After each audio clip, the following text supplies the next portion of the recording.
Magandang araw po sa inyong lahat. Bali, tuturuan ko po kayo ng tamang pagkasunod-sunod po sa pagbuo ng inyong gagawing English sentence. Okay? Bali, marami po kayong mabubuong English na mga mensahe po dito sa ating aralin. Kaya sana po tutukan nyo at tapusin nyo. Okay po? So, ang gagawin po natin mga English na mensahe ay ito po. Nag-uutos. Kasi nakalagay dito, imperative sentences. Ibig sabihin ng imperative, tayo po ay mag-uutos. Okay? So ito po ang aking halimbawa. Dalhan mo ako ng pagkain. So mapapansin nyo, gamit na gamit po yan, di ba? At para ma-English nyo po yan, ang una nyo po munang i-translate ay yung action o yung tinatawag na verb. So kung mapapansin nyo, ang action dito ay itong dalhan kasi may gagawin kayo. Itong mo, hindi. Itong ako, hindi. Itong nang, hindi. Itong pagkain, hindi. Hindi ka dyan gagalaw. Pero pag sinabing dalhan, gagalaw ka dyan. Kailangan mong umaksyon para may dalhin. Di ba po ba? So yan yung una nyo po munang i-translate bilang bring sa Ingles. Tapos mapapansin nyo, yung mo, hindi ko po translate bilang you, Y-O-U sa Ingles. Kasi may batas din po sa imperative sentence na okay lang na hindi nyo i-translate sa Ingles yung taong inuutusan nyo. At alam nyo naman po na itong mo, yan yung taong inuutusan natin. Okay? Ngayon, ang isusunod naman po natin i-translate ay yung taong merong dadalhin yung inuutusan natin. At ito po, at ang napili ko po ay itong ako. At i-translate ko yan bilang me na naka-object pronoun. Ibig sabihin ng object pronoun, taong hindi po natin pinag-uusapan. So kapag ang ako ay translate nyo bilang me, ibig sabihin yung ako ay hindi pinag-uusapan. So itong siya, itong na lalaki, kapag hindi pinag-uusapan, him ang translation dapat. Yung siya na babae, her, dapat ang pagkakatranslate nyo kung hindi pinag-uusapan. Itong as, yan po ay naka-object pronoun din, hindi pinag-uusapan. Ganon din yung them. So yung object pronouns po ay simula me hanggang them. Tapos pag pinangalanan nyo naman ng particular, yung tao, hindi na kayo gumagamit ng salitang ako, siya, kami, sila. Ang ginamit nyo na po ay Simon o Simon. Object, noun naman po ang tawag. Okay? Yung pinangalanan po nating tao ay hindi pinag-uusapan. Oras po itong ako ay ang pagkakatranslate nyo ay I, o kaya itong siya na lalaki ay pagkakatranslate nyo ay he, he, o kaya itong siya na babae ay pagkakatranslate nyo ay she, she, o kaya itong as ay ginawa nyong we, we, o itong them ginawa nyong they, they. Ibig sabihin, pinag-uusapan yung tao.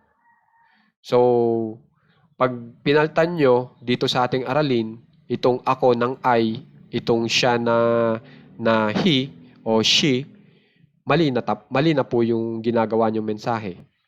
Kasi meron po tayong tamang pagkasunod-sunod na mga salita. Okay? Kaya napaka-importante po nito.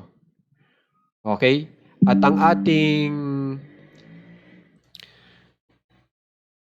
ang ating pinag-uusapan po kasi dito ay itong mo. Ikaw na aking inuutusan. Ikaw yung aking, kumbaga, ikaw yung pinag-uusapan. At ang tawag naman po dun sa pinag-uusapan ay subject pronoun. Okay? So, yung I, you, he, she, we, they, subject pronouns ang tawag po doon. Okay? Mga pinag-uusapan po yun. So, iba yung pinag-uusapan na tao at yung hindi pinag-uusapan na tao. Okay? Ngayon, ang isusunod naman po natin ay itong nang.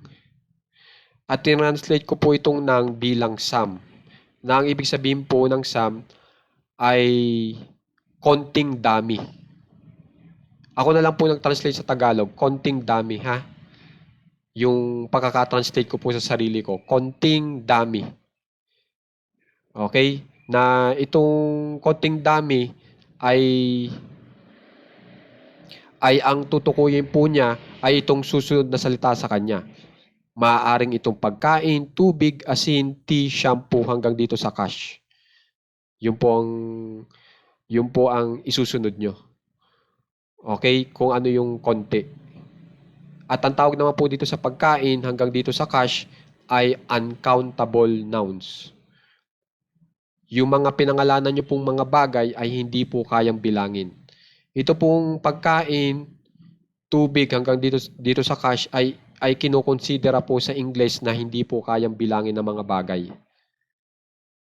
Okay? Dito sa tubig, kitang-kita nyo na hindi naman talaga kayang bilangin yan. Yung asin, ganun din. Yung mga butil-butil, iisa-isahin nyo, hindi kaya. Yung pasta, hindi rin po kaya gawa ng yung mga hibla-hibla niya. Okay? Hindi nyo kayang bilangin yan. Yung pagkain naman po, ang ibig lang sabihin dyan na sa English ay yung kalahatan ng pagkain. Hindi nyo kayang bilangin yon. Pag dito sa money, yung kalahatan ng pera. Kalahatan, kumbaga, nilalahat niya na. Merong peso, merong dinar, di ba? So, may dollar. So, nilalahat niya. Yun ang ibig sabihin ng money o kaya nitong cash. Okay, kung gusto niyo kayang bilangin, di ang gamitin niyo ay coin. Yung C-O-I-N. Barya. Okay? At ang senyales po na hindi po kayang bilangin itong mga bagay na ito ay pag tiningnan nyo sa dictionary, kaya laging sinasabi ko, gumamit ng dictionary. Pag hinanap nyo yung plural form nitong mga nakalagay po dito, simula food hanggang cash, wala po kayong makikitang plural form. Singular form lang po. Okay? So, subukan nyo. Hanapin nyo yung food, yung plural form ng food. Walang ibibigay sa inyo. Kasi, ito nga po ay tinatawag na uncountable noun. Pag sinabing uncountable noun, hindi kayang bilangin at tinuturing na isa lang ang bilang niya. Hindi pwede yung maramihan na bilang. Okay? So, huwag kayo magpapakalito. Ang technique po ay titingnan nyo sa dictionary kung ang uri ng salita ay noun. So, dapat itong food, water, hanggang dito sa cash, dapat noun yan. Tapos, titingnan nyo kung may plural form.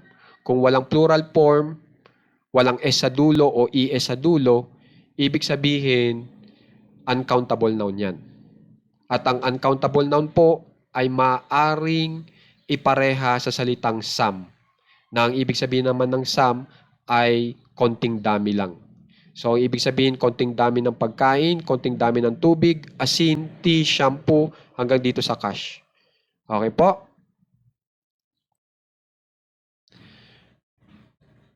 At makikitandaan pala po, pag gumamit kayo ng some, ibig sabihin, hindi tayo nagbibigay ng eksaktong bilang.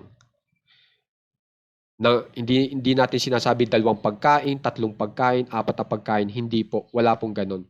Kasi nga po, 'di ba kasasabi ko lang, yung food hanggang cash ay hindi po kayang bilangin. So hindi po kayo pwedeng gumamit ng salita na kung saan ay pambilang. Katulad ng 1, 2, 3, 4, 5.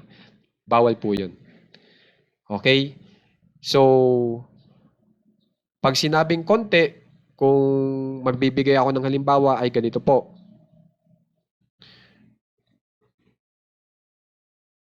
Kunyari po, meron po akong 5 mansanas at sinabi ko, give me some apples.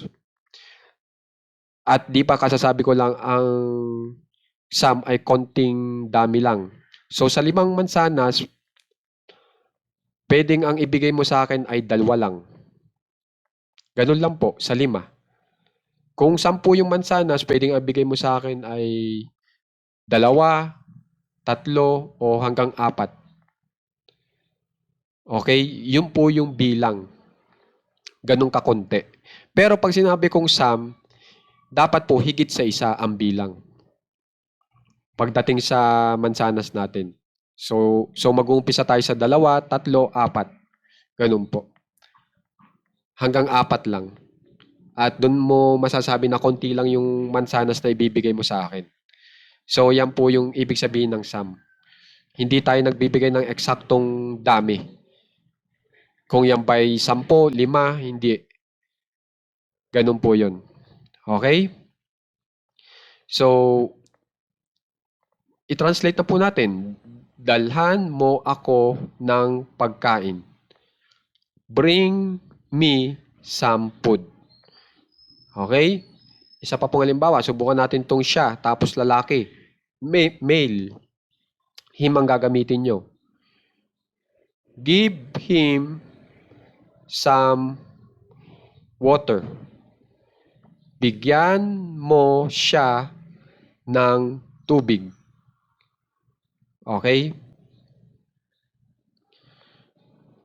O kaya to, pasahan mo siya ng asin. Pass her some salt. O kaya, subukan po natin itong kami. Alukin mo kami ng tea. Offer us some tea. So kung mapapansin nyo, gamit na gamit din po ito talaga. So kailangan nyo matutunan. So sana magamit nyo na itong salitang sum. Okay? At saka yung tinatawag na uncountable noun. Maunawaan nyo para makabuo po kayo ng ganitong klaseng mensahe sa English. Di ba po ba? So, sana makikipag-aralan po ito.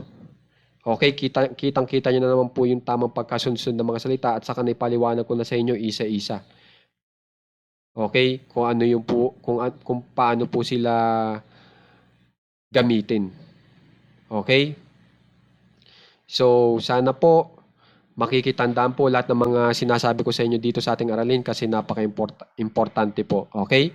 At maraming salamat nga pala po doon sa mga nagsasubscribe doon sa ating page para magbigay ng tulong po sa ating page. At doon po sa mga naglalike at nag-share para makita naman po ng iba. At doon po sa gumagamit po ng ating Shopee link ng page natin para bumili po ng item na nasa page natin o kaya sarili nilang item. Maraming salamat po sa paggamit ng Shopee link po ng page natin kasi kahit papaano po nakakapagbigay po ng maliit na kita po o komisyon sa ating page. Minsan nakaka 5 piso, 2 piso, ganun po, minsan piso.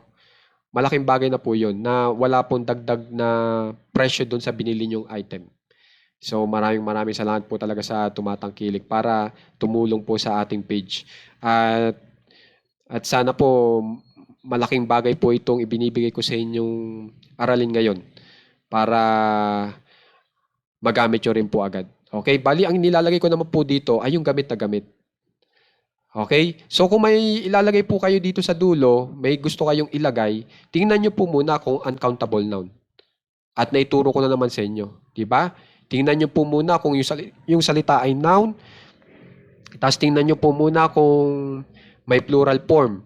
At doon sa ibang dictionary, ang maganda doon, sinasabi na rin po kung uncountable noun yung naturang salita.